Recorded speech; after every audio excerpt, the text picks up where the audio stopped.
I know, I've been missing a couple of days, but as you can see and hear, I'm without a microphone, and I'm hoping to get this back fixed tomorrow.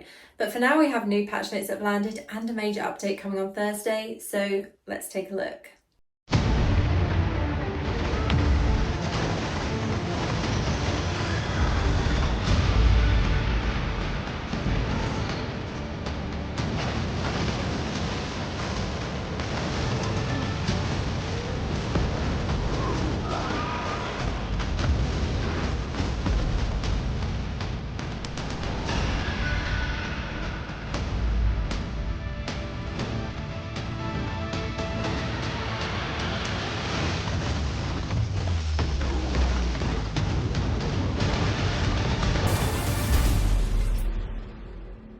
Now, there was some kind of delay in the patch notes going live on the Blizzard website, so I'm just going to read the information that I have, and if there's anything missing from this, I will link it in the comments for this video.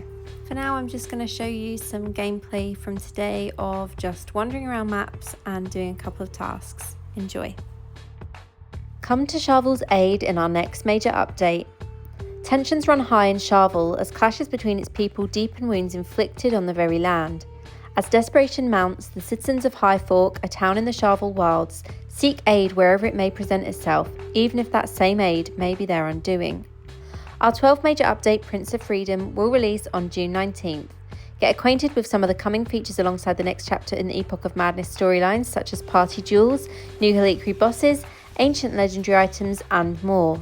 Plus, you can claim a 5-star Quality 2 Blood Floe legendary gem as a gift from Battle.net from June 19th to July 2nd. Read on for more details. So this content update will take place between June 18th and June 19th, obviously depending on your region and where you are in the world. So kicking off, let's take a look at the Prince of Freedom main quest. In Prince of Freedom, you'll follow the track of Ulbrecht and the Charbon further into the Charvel Wilds. You'll return to Orthrup, visit the township of High Fork, and navigate the atmosphere of revolt bubbling through every corner of Charvel as you travel further west. Within the shadowed canopies of Charvel's deep woods, darker answers and new questions await. Playing through the quest will also unlock cosmetic rewards, new Defender of the Wilds transmog appearances for 2 of your item slots, and a strange good luck charm with quite a bit to say about Charvel. To begin Prince of Freedom quest, you must be on Hell difficulty 1 or higher, have reached Paragon level 60 or above, and have completed the Riving Wilds quest. So I'm always excited for the lore in game. I'm always excited for these updates on the storyline. And honestly, this is probably what I'm most excited about from this update. Personally, I always enjoy, as I said, more exploration in the game. I find that the most exciting thing for me personally. Clobber the competition in party duels. So I already covered this in the last patch notes video. This is about the party duels. I'll read it again for those that didn't see it last time. Want to prove your sanctuary's finest defender? Grab your best loadout and head to the wilderness with up to 3 players in your party.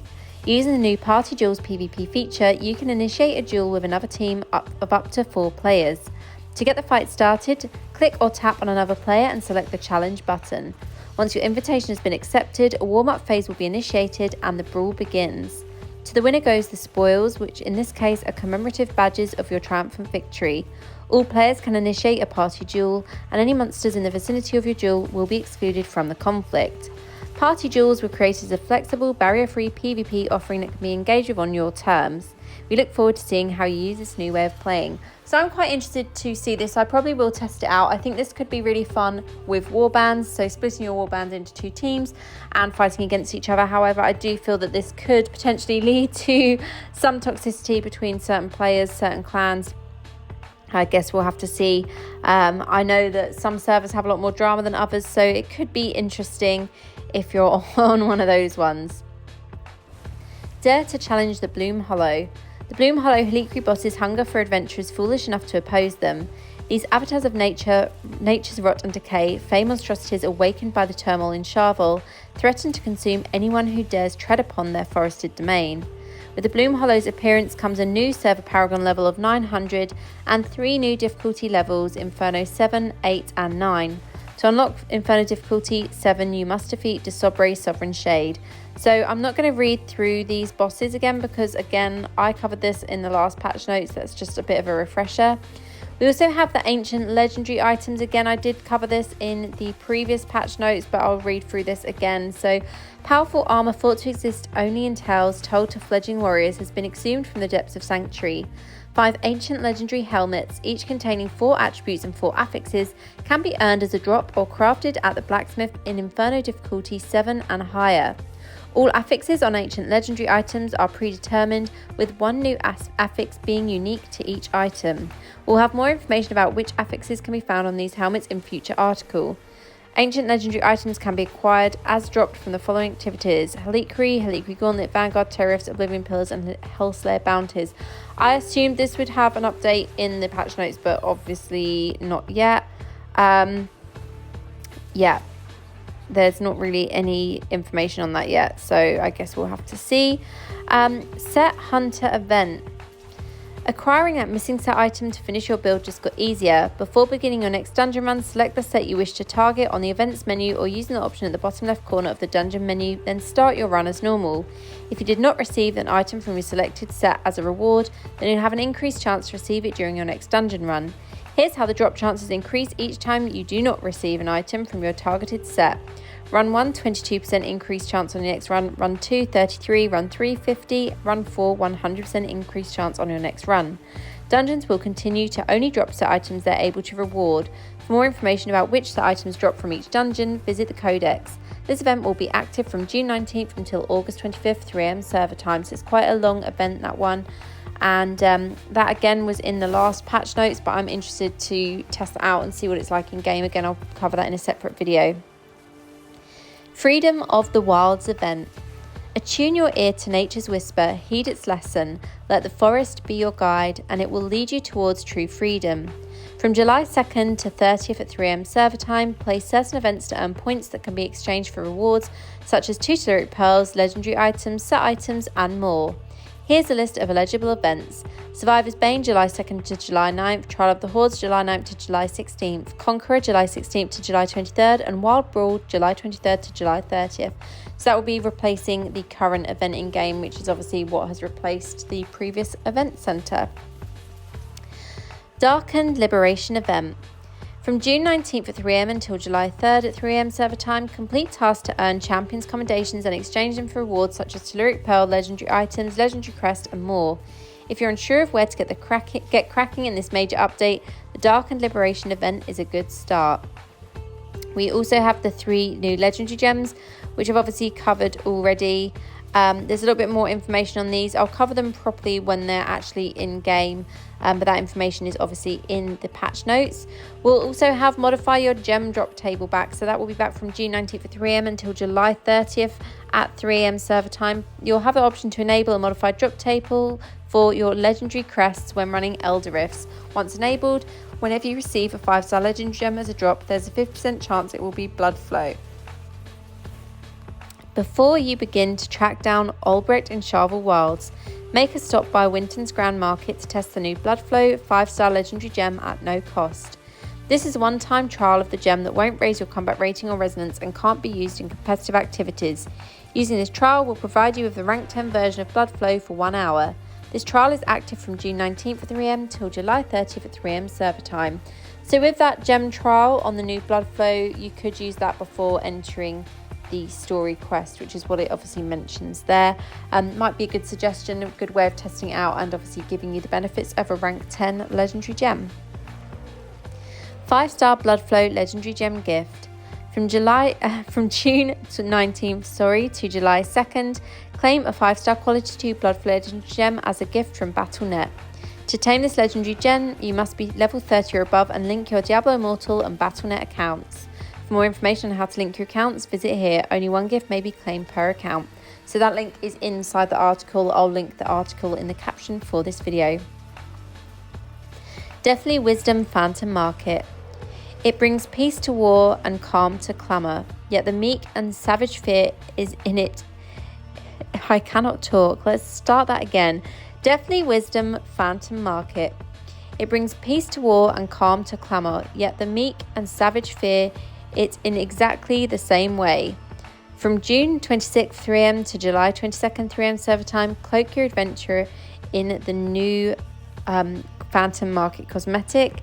This looks awesome. I'm actually really excited for this. I like how it looks darker. I'm hoping that it is really dark when it's in game. I guess we'll have to wait and see on that one.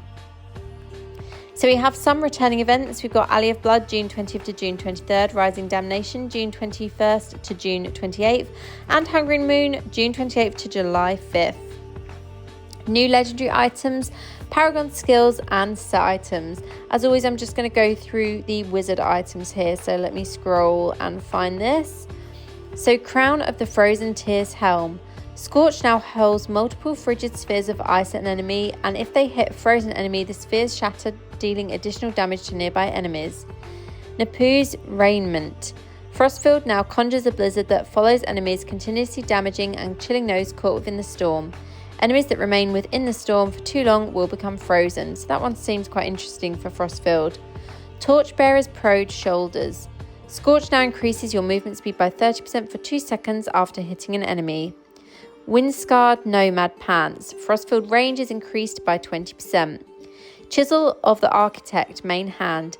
Arcane Wind now unleashes an icy cyclone in a targeted direction that explodes on contact with enemy or upon reaching its final destination. This icy explosion damages and chills nearby enemies, freezing those that were already chilled. Crackling Rime Offhand. Electrocute also causes chilled enemies to explode, dealing damage to nearby enemies and chilling them for 3 seconds. Can only trigger once every second on the same target. So I'm not excited for those. It's more freeze skills for Wizard. I was getting excited by the fire damage and fire skills that we had last time, and the potential of more of those for the future, but it looks like we're going back to freeze Wizard again. The only essence here that I'm really interested in trying is actually the offhand. Everything else I'm kind of like, yeah, Frostfield ones look okay, but I don't feel they're going to be any better than the ones we've got in game already. They kind of seem like a very disappointing update there for Wizard once again. Paragon skills. We're introducing 4 new legendary Paragon skills. These skills can be progressively upgraded by spending Paragon points to unlock additional attributes without requiring all 80 Paragon points to fully unlock the skill. Each legendary Paragon skill contains 20 ranks costing 4 Paragon points each to unlock. Each rank provides different attributes, and the final rank unlocks the skill for use. The following legendary Paragon skills unlock at Paragon 900. Shepherd and Protector. Each of your summons gains an absorbed shield equal to 40% of your maximum life for 3 seconds when they're first summoned. Curse of Weakness. Your loss of control effects also apply Curse of Weakness to enemies, reducing the damage they deal by 30% for 3 seconds. Cannot occur on the same target more often than once every 10 seconds.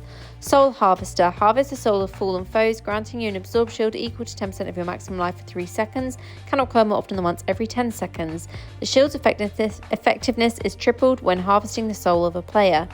Frigid Blast. Dash skills unleash a blast of frigid ice around you, chilling nearby enemies, reducing their attack and movement speed by 30% for 3 seconds. Cannot occur more often than once every 10 seconds.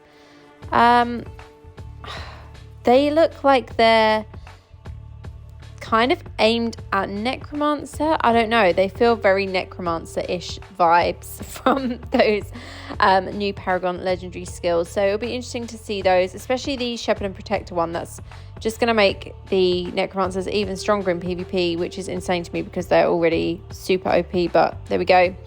That's just my opinion, and many others that play PvP. Set items.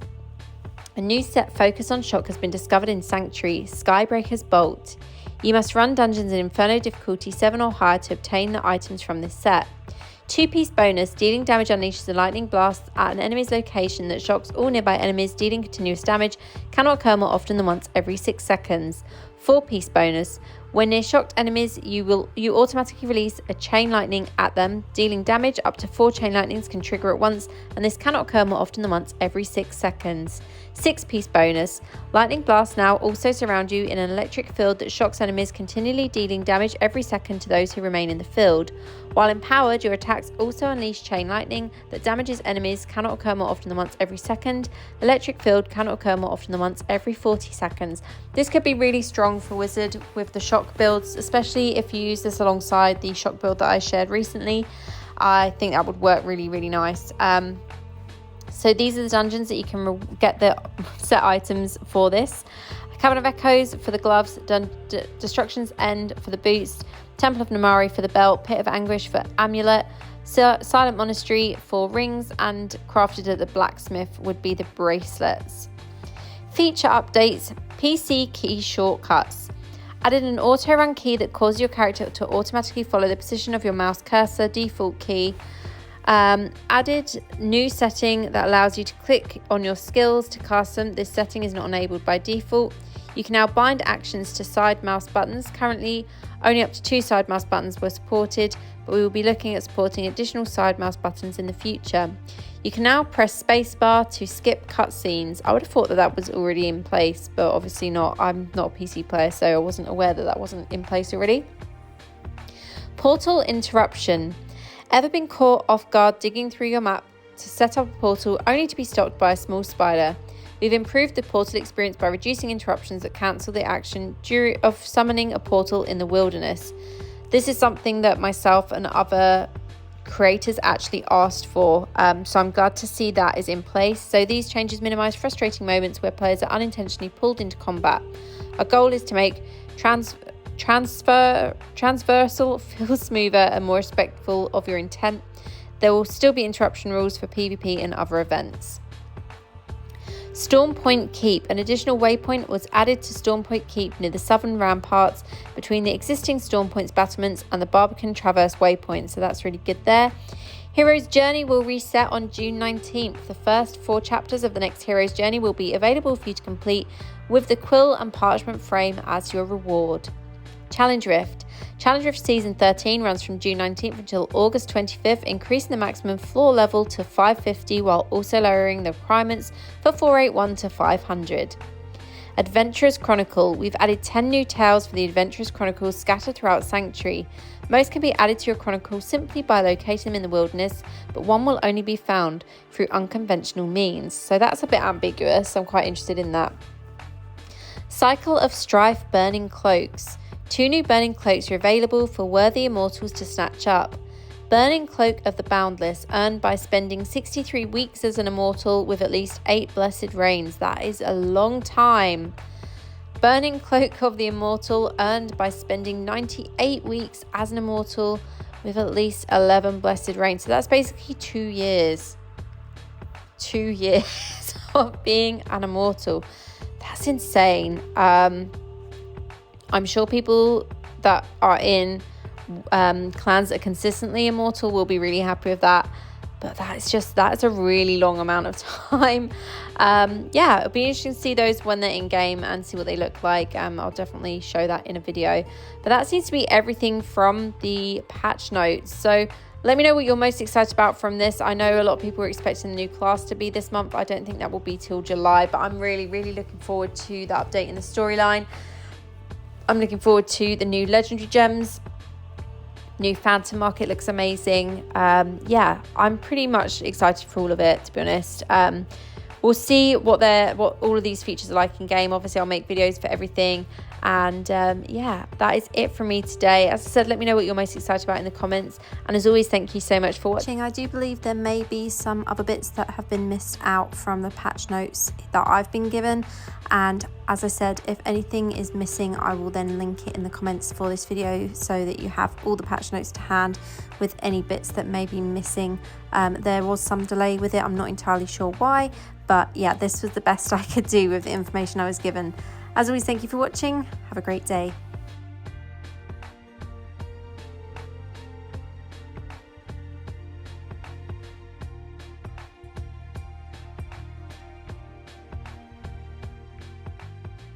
Official Diablo Partner.